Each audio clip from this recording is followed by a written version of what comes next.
नमस्कार हरियाणा। आज Pioneer connect column के तहत हमारे साथ जुड़ी हैं एक सफल उद्योगपति मिस्टर संजय गुप्ता की वाइफ मिसेस मीनू गुप्ता। मैं आपको बताना चाहूँगी कि मैम अपने पति के बिजनेस के साथ साथ वो एक रोटरी क्लब फरीदाबाद ट्यूलिप्स की प्रेसिडेंट भी है और साथ ही साथ बिजनेस के साथ अपने घर को भी बड़े अच्छे से संभालती हैं। इस वक्त वो हमारे साथ जुड़ी हैं, तो चलिए मिलते हैं उनसे। नमस्कार मैम, स्वागत है आपका हमारे चैनल में। तो मैम सबसे पहले आप हमारे दर्शकों को अपने बारे में प्लीज बताइए।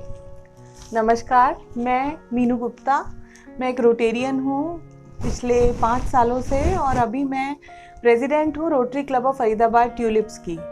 मैं एक चेयरपर्सन भी हूँ अपने बिजनेस में स्काई मैप फाउंडेशन और sky map group of companies में डायरेक्टर भी हूँ और एक हाउसवाइफ हूँ, घर को मैनेज भी करती हूँ और बच्चों के साथ भी टाइम स्पेंड करती हूँ। मेरे पास 2 डॉग्स भी हैं, I am a dog lover as well. तो बस इसी रूटीन में पूरा दिन निकल जाता है। तो मैम आपके हस्बैंड एक सफल बिजनेसमैन है, तो आप उनकी किस तरीके से हेल्प करती है उनके काम को लेकर?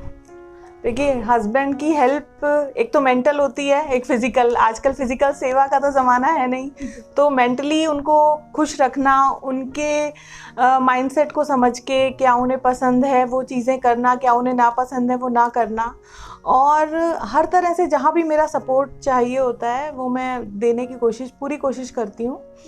और मतलब बस यही है। और मैं साथ साथ बिजनेस में भी जो भी गाइडेंस है या कोई भी बैकअप है मेरी तरफ से, जहाँ मेरी हेल्प है वहाँ मेरा हमेशा 100% सपोर्ट रहता है। एक्चुअली ये जो दौर शुरू हुआ है ये पिछले 6 सालों से ही हुआ है। बच्चे थोड़े से बड़े हो गए, अभी मेरी डॉटर 2nd ईयर में है और बेटा 11th में है, तो थोड़ा सा बच्चों को अब कम देखना पड़ता है। They are self stand and बाकी घर को रूटीन में सब काम हो जाते हैं। क्लब के काम के लिए मैं पैशनेट हूँ, इसलिए मैं उसको अपनी रुचि से करती हूँ। मतलब मैं किसी भी काम को मैं बर्डन की तरह नहीं करती। अगर आप किसी काम को बर्डन समझ के करेंगे तो वो आपके लिए प्रेशर रहेगा, अदरवाइज आप उसको प्लेजर से करेंगे। तो चाहे वो मेरा घर का काम हो, चाहे बच्चों के साथ टाइम बिताना हो, चाहे क्लब का काम हो, चाहे किसी से मिलना हो, पार्टीज करनी हो, सब कुछ करती हूँ, लेकिन अपनी खुशी से और पूरी मौज से। मतलब आई डोंट टेक स्ट्रेस।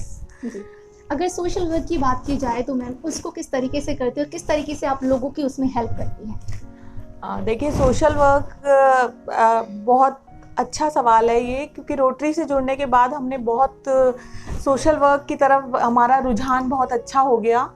जैसे मैंने प्रेसिडेंट बनने के बाद और ज़्यादा, जैसे कहते हैं ना, क्यूरोसिटी, हमने नए नए प्रोजेक्ट्स ढूंढे भी और उनको एग्जीक्यूट भी किया। तो अभी जैसे हमें कोविड के दौरान हमने 4-5 कोरोना टेस्टिंग कैंप लगाए।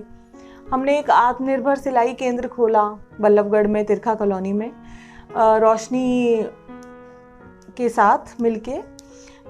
एंड हमने बहुत सारे NGOs के स्कूल्स में काम किया। हमने एक इंटरैक्ट क्लब बनाया।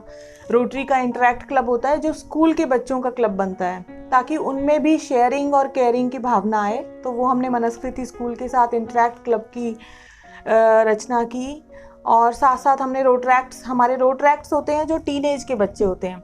जैसे आफ्टर 12th जो बच्चे कॉलेज में आ जाते हैं तो वो रोटरैक्ट बन जाते हैं। तो रोटरैक्ट्स के साथ मिलके हमने प्रोजेक्ट्स किए, प्लांटेशन किया, हर्बल प्लांट्स लगाए और बहुत सारे ऐसे काम, अनगिनत काम किए हैं जिनकी सूची काफ़ी लंबी है। तो आज के टाइम में अगर किसी ज़रूरतमंद की हेल्प की जाए तो बड़ा अच्छा लगता है। बिल्कुल। तो आपने कभी ऐसा कोई काम किया हो कि जिससे दिल को बहुत ज़्यादा खुशी मिली हो आपके इस सोशल वर्क से? देखिए, अभी हम रिसेंट ही एक NGO में गए थे, जो बदलाव हमारी कोशिश है सुषमा जी के यहाँ। तो वहाँ पर एक लेबर क्लास के बच्चे थे जो कि काम करती है लेबर। उनके बच्चे, उनके पैर ऐसे फटे हुए थे, उनके पास शूज़ नहीं थे, तो हमने उनको शूज़ पहनाए अपने सामने। तो बड़ी अंदर से बड़ी अच्छी फीलिंग आई कि हाँ, एटलीस्ट ठंड से भी बचेंगे और वो कुछ सिक्योर होंगे। और मैं उनको ये पढ़ाई के लिए भी मोटिवेट करके आई कि आप पढ़िए, एटलीस्ट इतना पढ़िए कि आपको कोई आगे बेवकूफ़ ना बना सके, क्योंकि पढ़ाई कहीं ना कहीं बहुत ज़रूरी है हमारे फ्यूचर के लिए। और इतना पढ़ना लिखना तो आना चाहिए कि आप किसी चीज़ को पढ़ सकें, अपना समझ सकें उसको एटलीस्ट। मैम अभी आप यहाँ तक पहुँची हैं तो लाइफ में कोई प्रॉब्लम्स फेस किए, कुछ चैलेंजेस रहे आपके सामने या कुछ सारी चीज़ें रहीं?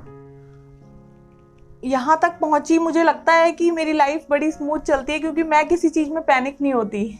मतलब जिस भी सर्कमस्टेंसेस में रही, मैंने उस मोमेंट को एंजॉय किया। चाहे हम पहले बल्लभगढ़ रहते थे तो वहाँ जिस घर में रहते थे वहाँ भी हमने पूरा मेरा सर्कल, पूरी इंजॉयमेंट, फिर हमने दूसरा घर चेंज किया, वहाँ पे भी फुल मस्ती करते थे। मतलब जिस भी एनवायरनमेंट में रहो, तो मेरा यही मोटिव है कि जहाँ भी रहो, आप जैसे भी सर्कमस्टेंसेस हो उसमें आपको आना चाहिए रहना, and you should be adjustable in that.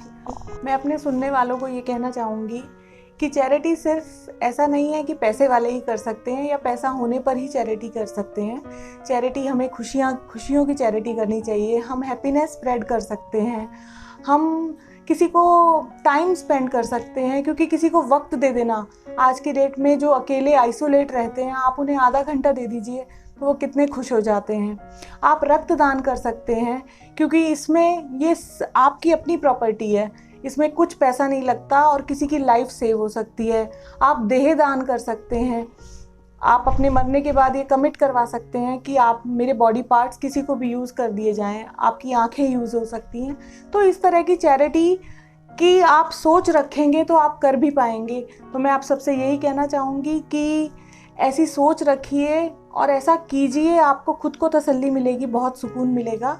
आप अपने हस्बैंड के लिए क्या कहना चाहेंगी? वो आपको इतना सपोर्ट करते हैं हर चीज़ के लिए, तो उनके लिए भी प्लीज़ कुछ। मैं अपने हस्बैंड के लिए यही कहना चाहूँगी कि जैसे उनका नाम है संजय, ऐसे ही वो उनमें दूरदर्शिता भी है, क्योंकि वो जो प्रेडिक्ट करते हैं, पिछले 22 सालों से मैं देखती आ रही हूँ, जो उनकी प्रेडिक्शन सही होती हैं। He is very hard working, मतलब मैंने उनसे बहुत कुछ सीखा है और अपने जीवन में अडॉप्ट किया है। He is very hard working, disciplined, और काम उनके लिए एक पैशन है। मतलब वो अपने काम को इतनी डेडिकेशन से करते हैं। और मैं उनके लिए 3 वर्ड बोलना चाहूँगी, 3 जे: जोश, जज्बा और जुनून। तो इसी उससे काम करते हैं और पूरी शिद्दत से अपने काम को 100% देते हैं। इवन इन चाहे वो फैमिली हो, चाहे वो रिलेटिव्स हो, चाहे वो काम हो, चाहे वो कोई भी ऐसा ओकेजन हो, he is allrounder. Thank you so much ma'am.